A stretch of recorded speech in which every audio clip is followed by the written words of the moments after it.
You ready to go, man? Okay. All right, cool. I was about to have a heart attack, so.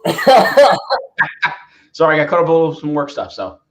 In Wayne's World, when Wayne leaves the show for a minute to go talk to people, and then it's just Garth. And they Garth, and he's like, hey. That was me just now. Let me promote all my shows. Yeah, man. So how you doing? Doing good. Oh, man, I am so excited to talk about WandaVision with you right now. Yes, same here. All right, so let's we're just gonna tell people it's spoiler central. So if you haven't watched the episode, go on Disney Plus and come back and watch this on YouTube. But if you have seen it, tell us about it in the comments too.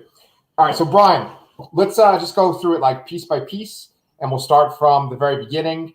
I was just telling everybody how it was like a Modern Family type episode this time. What do you think?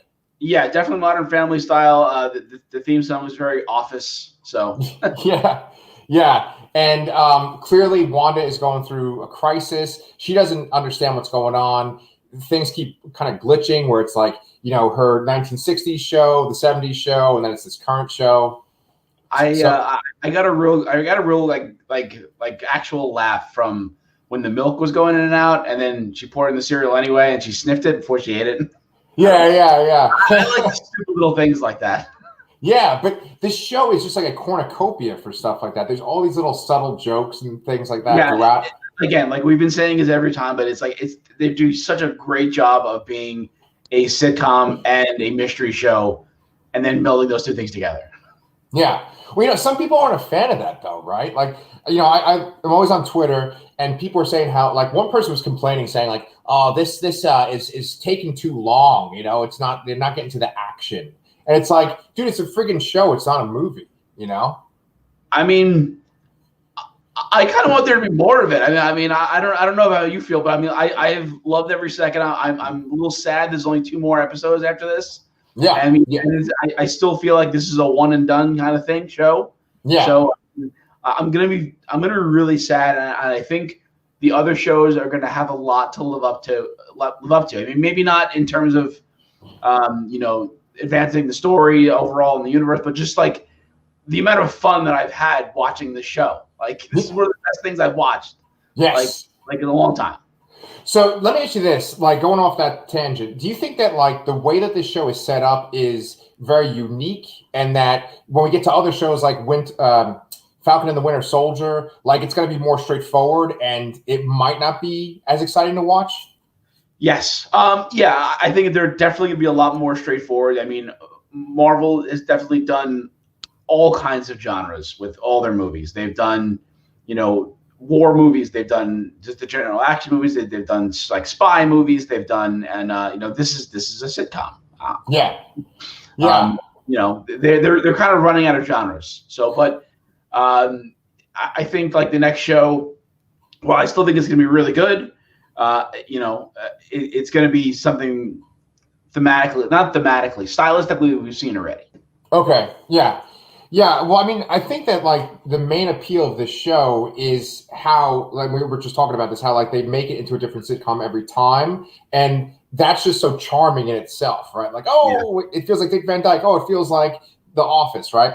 But with a more straightforward narrative, like Falcon and the Winter Soldier, I feel like if that's stretched out over a course of a bunch of episodes, we're not going to be as excited. Like every single time this thing comes on Disney Plus, there's always like 80 million videos of like, did you see this thing in the corner? Or like, who could this be? And I think that like with Falcon and the Winter Soldier, it's not going to be as like there's as much speculation. Yeah, well, I mean, there's a lot of things that are going to be in this show too. I mean, like we know that there's going to be a U.S. agent aspect. There's that Baron Zemo's there. He's back. He has his costume now. He has that group. I assume was following him with the mask with the handprint. I mean, there's going to be stuff to speculate on, but I mean, I feel like this show is going to have a little more of that mystery. But even though I'm going to contradict myself. Maybe this is going to be more like a buddy cop kind of thing. I mean, they haven't really done that before. Yeah. I mean, so that could be what that's going to feel like. Yeah, I know. Like, to me, like I love shows like Homeland and The Americans, and I know there's like at least one other one. I haven't watched 24, but I feel like Falcon and the Winter Soldier might be like that, you know? Yeah, absolutely. You're a fan. You like 24? I love 24. I mean, like every show, there's hit or miss aspects of it, but like the first like 5 seasons are like gold. Oh, for real? Okay. I'm going to check that out. Yeah, we're kind of stuck in the house right now. Like, for those of you that don't know, I'm in Texas, and like I'm like one of the rare few where like my power hasn't gone out and we don't have to boil our water. So like we're just constantly watching stuff, and I'm just like popping out videos like left and right. But Brian, we have our first comment from the Olive family. They said Office/Modern Family themes this week were awesome. So did you like that? How like Wanda was talking to the camera directly? Yeah, yes, I definitely I appreciate it. I haven't watched that much of The Office, actually, believe it or not, but I watched like probably the first 3 or 4 seasons of Modern Family in its entirety before I got rid of cable and I fell off on it. But I enjoyed it. I've enjoyed every era of sitcom. I mean, I've watched sitcoms from every era that they've shown, so it's just like you notice little things. You know, it's just, like I said, it's charming. Yeah. It kind of reminded me a little bit of Arrested Development too, like especially the Vision stuff that was really like quirky, you know? Yeah. Like that one part where they're driving to the edge of town and there's like the construction workers that just stop right in front of them, and then there's like a school going by. That felt kind of like Arrested Development. Yeah, definitely. Yeah. So, we might as well just get right back into the story then for WandaVision. So for this episode, we have Vision, and he has met up with the scientist. That's Darcy. Yeah, Darcy. Darcy Lewis. Yeah. Darcy. So he's with Darcy, and he's able to like do his little phase thing, and she can remember who she is. They go to find out, what's going on. How can they? He wants to get in touch with Wanda. So I think that next episode is going to be just like a conflict between the two. Yeah, because I mean, not to get too ahead of ourselves here, but we eventually Vision is kind of in like a holding pattern, and he comments on that. Yeah, Wanda is somehow or someone is trying to keep him from getting home, and he doesn't get home yet. So last time we see of him, he flies off, and we don't see him again the rest of the episode. So next episode, we'll see him getting home. Yeah, and I guess there's not much more to say about Vision in this episode, right? Like that's all he really did. No, but, I just in general, just one thing, if I was going to say anything about it, is that like just Paul Bettany in general is just so charming, and he's able to play off this character that's like so like absurd. He's sitting there looking at Darcy, and he's saying like, "So I was created by Ultron to destroy," and he's like giving all this exposition, and like if it was another actor, you'd just be like, "Can we get through this?" But he's just so funny and charming. Yeah, I really like how the sitcom version of Vision is bleeding through to the when he's in the full costume, like because you imagine him like sounding like that in like Age of Ultron or something like that. No, it doesn't work. But like it just works. He's just so good at it. Everybody's so good at it. But I've really been enjoying him. Like you just forget that some actors can and have been comedic actors. Like I loved maybe this is a very divisive film, I guess, but like I loved The Nightingale, like I did. Yeah, I love Chris Evans too as like a comedic actor. Like his scenes in Scott Pilgrim are like my favorite in the movie. Yeah. Some of the Marvel characters, they are just like so well cast because the people can be really funny, they can be really serious. Yeah, and Paul Bettany's a great example. Chris Evans is a perfect example. Like Mark Ruffalo is a great, and of course Chris Hemsworth too. Man, he is so perfect for Thor. He might be the funniest one out of all of them. Yeah. I mean, Thor Ragnarok definitely is like a turn, and it knocked it out of the park for me. I mean, I know some people didn't like it for that reason, but it's probably the Marvel movie that I've rewatched the most. Yeah. Because my son was like really into it, especially the Hulk Thor fight. Hell yeah. I probably watched that movie and Spider-Man Homecoming about 15 times each. Oh wow. Yeah. So we're going off on some tangents here, and I think it's because like the Wanda aspect until the very end is not super exciting for this episode. It's funny, but that's not where the most exciting stuff in the episode is. So we have Vision trying to get to Wanda, but then we also have this great sequence with Monica Rambeau. And I'm going to admit that in this sequence, I actually kind of got a little teary-eyed watching it. Yeah, this was a cool sequence. Now, the one thing I want to preface this with is that It was, I guess, slightly disappointing that because last episode they mentioned her knowing an aerospace engineer, and everyone flew up the handle like Reed Richards, Fantastic Four. And I'm like, there's no way. But then I read somebody suggest Blue Marvel, and I'm like, oh, that would have been awesome. That would have been awesome, and I got myself a little hyped for that. Yeah. And, because they had a relationship in the comics, so that would have worked out really well. Yes, it would been a great way to introduce the character. But hell yeah. It was not the case there. So I was a little let down in that, but they totally brought it back with the whole sequence of her going through the barrier again and seeing the colors and clearly going for the whole Spectrum persona. And I'm glad they went straight for that name because she's had like 1,000 different names. She has. So there's a couple of different comic book things that we should touch upon that you just mentioned there. So for those of you, first off, who are wondering who is the Blue Marvel, I'm kind of embarrassed because I actually don't know his regular name off the top of my head. But the Blue Marvel, maybe if you think about it while I'm kind of giving this little description, but he's like one of the Marvel versions of Superman, because there's a couple of Marvel characters that are like Superman.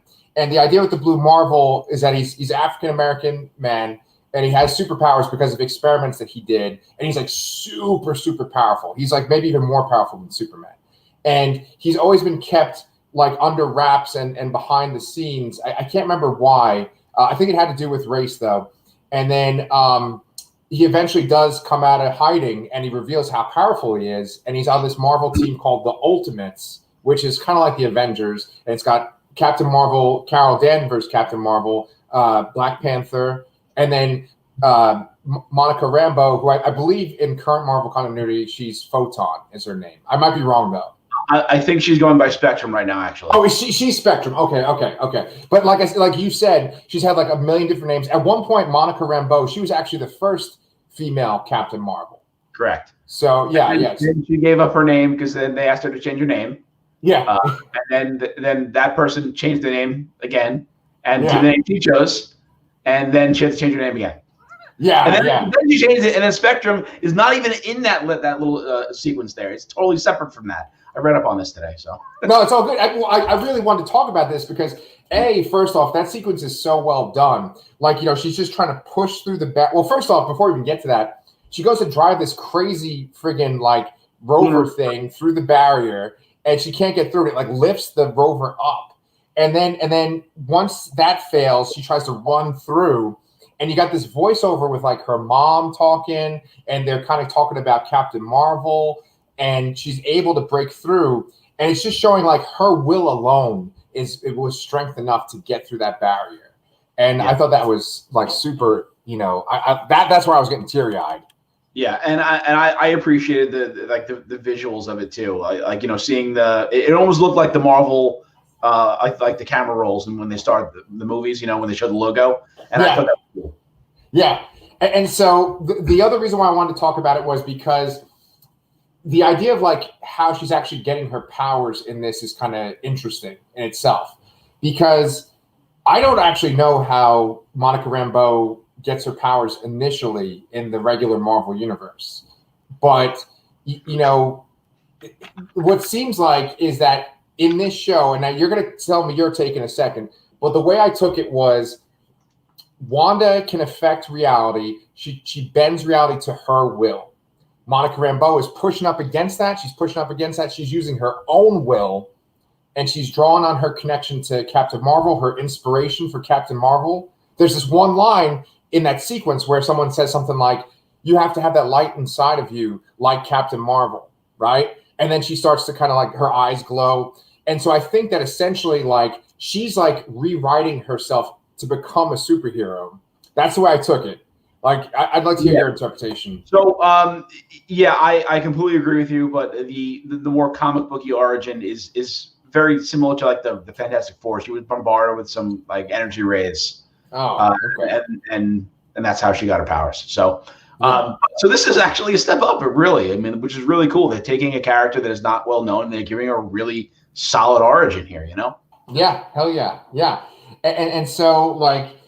What's cool is that, with Captain Marvel in the movies, that character's kind of divisive too, because, some people aren't fans of Brie Larson and some people don't like that character. But the thing is, they can kind of mold sort of a mythology around her now, because you already have Spectrum, who's influenced by her, and her origins kind of connected to her. And then we're going to see Miss Marvel. She's going to be in one of the Disney Plus shows, right? She has her own show. She has her own show. Whoa, dude! I got so excited, my headphones almost came off there. But yeah, that's right. She has her own show, so that's going to have a connection too. Yeah, absolutely. Yeah, they've cast her already too. Although I think it's an unknown actress. So, but that's totally fine. Yeah. Yeah. Oh, so don't forget. Right. Blue Marvel's name is Adam Brashear. Adam Bashir, good job. Thank you. Yes. And you mentioned him being kept behind, but he's actually a relatively new character. He's only been around since for, I don't know, 10, 15 years or so. Yeah. Which doesn't sound like that. It's like new, but it kind of is when you're considering that most of these characters are 60, 70 years old. Yeah. I think Monica Rambeau, for instance, is kind of on the newer side, and she's from like maybe the 70s/80s, like maybe early 80s. You know, so a lot of these Marvel characters, like Spider-Man, the Avengers, they're from like the 60s. So, all right. So we both like that sequence a lot. Is there anything else you want to talk about that, or did you want to kind of go towards the big reveal at the end? Yeah, let's go. All right. So here we go. So the big reveal at the end. Monica is able to make her way to Wanda's house, and she goes to confront Wanda. They have this great little bit of dialogue where she essentially says to Wanda, like, you're not the same as the director of S.H.I.E.L.D., the director of S.H.I.E.L.D., the director of S.W.O.R.D. He is willing to destroy this whole community just so he can get the Vision back. But you're trying to keep these people safe, at least. Like, you care about these people, even though you're kind of manipulating them. And Wanda, like, is starting to listen to her, but then in swoops Agnes and takes her away, right? And so that's when it's like, okay, Agnes is really, there's something nefarious going on with her. And to go back to Billy is Wiccan, right? Yes. Okay, so Billy's on the couch with Agnes before, and he's looking at their bunny that they have, and he says the bunny is empty inside.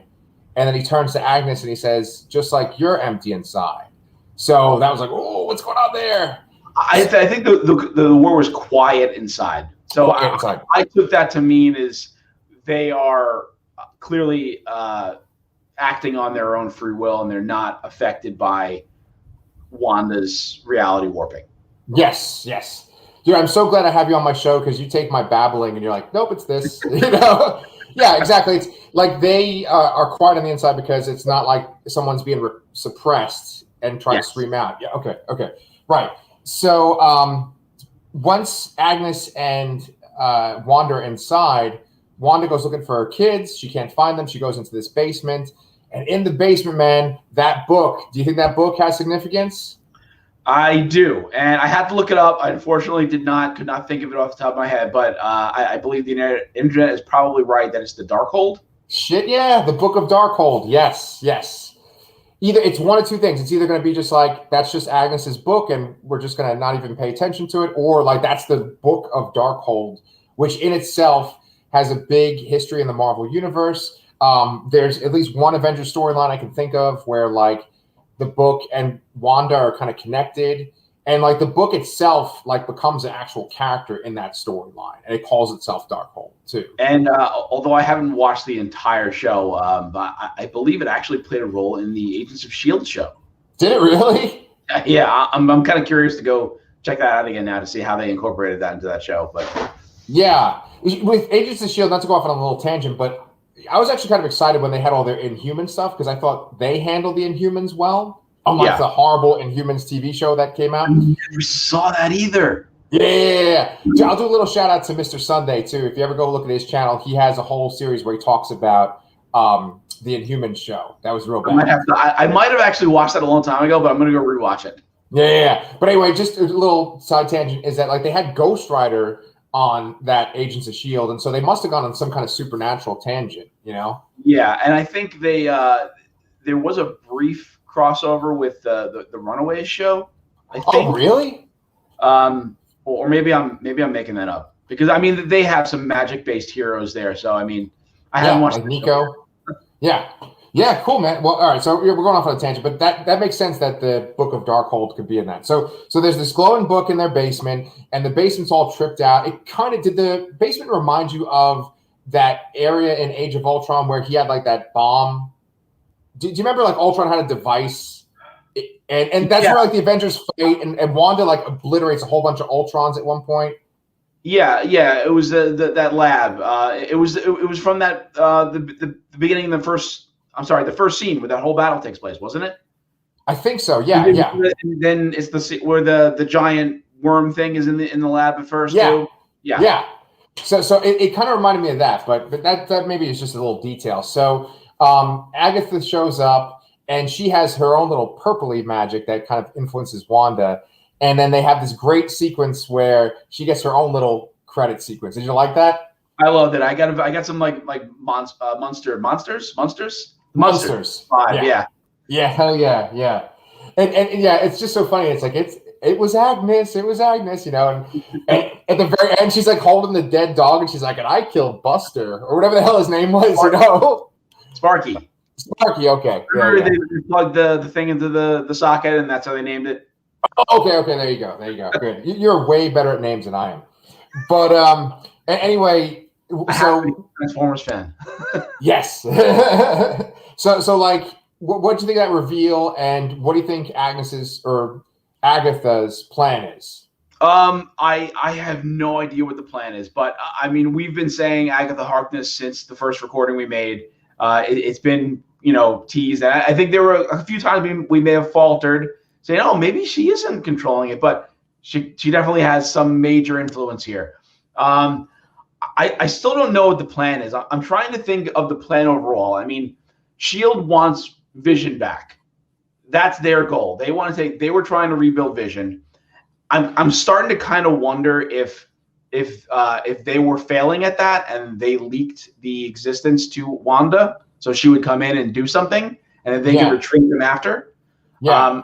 I'm kind of wondering if that will play in there, but I really don't know what Agnes could be doing here, or Agatha could be doing here. I mean, and really the best thing I can come up with is the whole for the children thing. And obviously, we don't know what happened to Billy and Tommy in this scene, and we just have to wait and find out. But I really don't know what the whole end game here is. And the last thing I keep thinking about is actually something that wasn't in the show. It was an interview with Paul Bettany in God, what was it? Is it Esquire? I don't remember where it was. But he says he makes a quote that during the production of this show, they tried to keep a lot of characters and actors under wraps, and a lot of them leaked. But there's one that has not leaked somehow, and then he said it's someone he felt had a very good chemistry with, and they were fireworks. And he said it's someone that he's wanted to work with his entire career. So, I mean, I've really been like really thinking about this, and I just can't figure it out. I mean, my instinct wants to say Magneto, just scream out Magneto, but yeah, I don't think it makes sense to. And Ian McKellen would make perfect sense there, but I think it's someone he hasn't worked with, so that doesn't. I think he has been in something with Ian McKellen before, so I don't know what it is. I can't remember. I was trying to look up things earlier, and but I don't think it's that, but that was where my mind jumped. Okay, well, let's just say it was Magneto. What about Michael Fassbender? Has Paul Bettany and Michael Fassbender been in something together? I don't think so. I'm sorry. I don't know. I didn't look that up at all because the way it was phrased, he said he's wanted to work with his entire career. Oh, okay. So it's someone. Makes me kind of think it's someone a little more veteran in a sense. Which is then why I immediately jumped to. Oh shit! That reminds me. I'm sorry cutting you off, but that reminds me. I just saw this thing on Twitter the other day that Al Pacino was talking about how he talked to people at Marvel. Did you see that? No, I did not. Right. So what about Al Pacino as a veteran actor, right? And what if he's Mephisto, right? Right, like Devil's Advocate. give me one line from Devil's Advocate, and I'll just flip out. Yeah. Exactly. That Right. would be fantastic. The guess I was going to come up with, and this is the best thing I could think of, was because we kept thinking about what leads into this. What does this lead into? What goes? Yeah. What does this tee up next outside of Spectrum, her origin? And I kept thinking Doctor Strange. And while I don't think it's Benedict Cumberbatch, I'm wondering if it's the Ancient One and is it Tilda Swinton? Tilda Swinton. Yeah. I feel like she could have that gravity that he's mentioning. Yeah. And had that longevity, and I don't think they've been in anything. And that's the best thing I can think of. But I'm not so sure how exciting that would be for a fan of the show or a fan of the comics and all that. Yeah. I mean, like, the only thing could be if, like, she shows up and she gives some kind of declaration where she's like, oh, because you pulled Pietro from another reality, then it's causes disruption. Like, it kind of alludes to the multiverse, and, like, if it really kind of builds up to Multiverse of Madness, then it would be good. Or if she says something like, well, Mephisto has always wanted to corrupt the entire multiverse or something like that. You know what I'm saying? Like, if you kind of refer to, like, Mephisto or the multiverse, then I think that could be exciting for the fans. Yeah, which I think is something we both feel are going to be in, or possibly be in, the Doctor Strange movie. Yeah. I don't know, man. I'm wondering, and so we're kind of moving away from the whole mutant talk, and now we're talking more about, like, the mystical stuff, and I'm cool with that. Especially with Agatha making her big debut at the end here. You were saying it before about the For the Children line, and that might be her end game. I was thinking about how one of the most recent Young Avengers miniseries was called The Children's Crusade, and that had Dr. Doom in it, right? And that focused a lot on Wanda's kids, Billy and Timmy, right? They were very central to that story, and you're right. Dr. Doom is a big part of that story. That would be kind of crazy. Right. Like, if they had, like, Dr. Doom cast or something, but I mean that's a stretch. Yeah, that would be awesome. I mean, I didn't get as many goosebumps as Al Pacino as Mephisto, but that would be pretty awesome too. Yeah. I think, like, if there was a Doctor Doom cameo, we would know, like, the actor that at least they were sort of interested in at this point, Oh, man. Yeah. Well, no, I mean, he said that no one's found out yet. Like, no one guessed it, and no one has found out who this actor is. Okay. So, I mean, we'll see, I guess. Yeah. Oh, man. Yeah, I love all this speculation, that's what this show does. I think that's why this was a great show for them to do first for Disney Plus, because all this is just us fans being like, what does this mean? What could this mean? Who's going to show up? And I just love talking about it. It's my favorite thing to do. Yeah, and I think too, it's been great for fans and people that have read the comics. But I mean, I think people that haven't read the comics are enjoying it a lot too. I've now heard from some friends of ours that have been watching it, and they're like, I never really cared about these characters before, but now I love them, or I love them all alone. They never gave them the spotlight, and now it's great. So it's definitely pleasing people on both sides there. I'm sure there are detractors out there as well. Oh yeah, I really haven't seen a lot of negative talk about it, like, on Twitter. It's mostly been excitement. And I was going to say, though, that's a really great point that you bring up, because to me, I wasn't too keen on Wanda or Vision for a few of their appearances in the movies. Like, Vision makes this big splash when he shows up in Age of Ultron, and it seemed kind of awkward that they liked each other in Infinity War, but they've been, like, steadily getting, like, I've liked them more and more as it's gone on, and then this show has made me like them a lot more. Yeah, I mean, they've really only been in 3 movies together, and they hadn't shared that many scenes together. So it was, basically the end of Age of Ultron. Yeah, a few scenes where they fought, before they fought, and when they fought in Civil War. Yeah, and then the scenes in Infinity War itself. Yeah. And that was actually one thing I really liked in this episode too, was that they brought up the fact that Wanda killed Vision first, then Thanos brought him back and killed. Oh man, yeah. It was funny the way they delivered it, but, like, just the trauma behind that, it's just so ridiculous. Yeah, and he's just like, huh. Yeah, huh. Yeah. So Brian, I had a good time talking about this as usual. Oh wait, no, we're not done. Well, not done. Okay, sorry. What? Have you? We didn't mention. I mean, I hope people have actually seen it too. There was actually a mid-credit scene here. Oh shit! I'm sorry. That's right. Yeah. So I mean, not a crazy amount of stuff happens in the mid-credit scene. So I mean, there during the course of the episode, there are two characters that kind of go off and you don't see them again. So one is Vision. We don't know what happened to him, and the other is Monica. So she just kind of goes off when Wanda and Agatha walk away. So she goes to the Wanda and Vision house and goes to the basement and starts to see those purple roots that we saw in Agnes's basement. And then at the very last second, you get Pietro, Evan Peters Pietro, saying, what does he say? Snooper's going to snoop? Yeah, Snooper's going to snoop. Yeah. And I guess it's not that big of a thing, but he wasn't in the episode, and they kind of made you believe that he was going to be a guest star. That they kind of said that a lot in the previous episode. There's a special guest star episode, or whatever. And but he still clearly is around.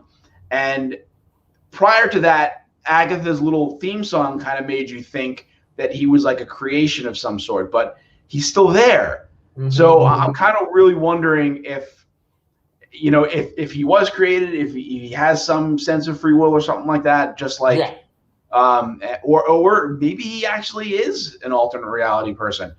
And then to throw more wood on this fire, or water on the fire, maybe. Of all things, there was a Funko Pop like Wave announced, and there was figures from that episode, the Halloween episode, where they had them all in the costumes, and the name of the Pietro figure is Pietro Maximoff in quotes, which none of the other figures mentioned. So it's very curious. I mean, a lot of people were saying. I think one of the commenters last week was saying that it was Mephisto moving between these characters. Clearly, Mephisto is not controlling Agatha or something like that. They're working together. Maybe Quicksilver or Pietro is still Mephisto in some form. No, but something to think about. Yeah. Okay. Wow. That's interesting. It's really interesting that it's in quotation marks. That it's Pietro Maximoff. That's interesting. Yeah.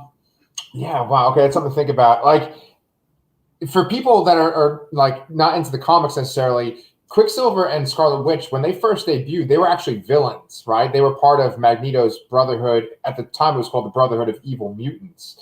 And when they were first in the Avengers, they were part of Captain America's team that he made after the initial group of Avengers with like Iron Man, Thor, Hulk, right? And so he made his own team that had Quicksilver and Scarlet Witch and Hawkeye. And Hawkeye himself was a former villain too. Yep. And so what people might not understand from watching the X-Men movies and from watching Age of Ultron is that like Quicksilver can easily be a villain too. And in recent comics, he's done like pretty villainous things. And the one thing that people, including us, have referred to is House of M, which this is not a lot like House of M, but he's the one that is kind of talking in Wanda's ear and making her change reality. So I actually liked that. Which he kind of did last episode. Yeah, he kind of charged her and said, "Hey, you, this is pretty amazing." Yeah. So I mean, that was very in sync with the character in the comics, and so I really like that. That's kind of the vibe I got from this mid-credit scene too, which I'm glad you told me about because I would have just skipped right over it. Yeah, every week once the show is over, I just fast forward because I'm just so used to there being something with Marvel, and there hasn't been anything yet, or if there has, I missed it. But I'm so glad I caught it today. Yeah. And I'm really glad I watched it too because the actual end credits are cool. Like one of the things that they've done, I don't remember which Marvel movie, but they've started this pattern, especially like when you see Black Panther. I love the end credits for Black Panther, like where they just have like these sort of like 3D models. It might have started with like Avengers on, but like where they have kind of like the 3D models of the characters and so good, man. I love that. I actually think they started that with Age of Ultron. Okay, I knew it was an Avengers movie. Yeah. Because not every single one of them has that kind of end credits, but I think like they have been for a while now. You know? Yeah. Cool. So, is there anything else, or is now I'm really done. You're really done. Okay, cool. All right. Well, I got to go wake up my kid anyway. But Brian, as always, thanks so much for talking to me. Clearly, I need you here to help me talk about this show. And each other, Exactly. So, but we'll be here next week, probably at the same time, to talk about some more WandaVision. So we'll see you guys then.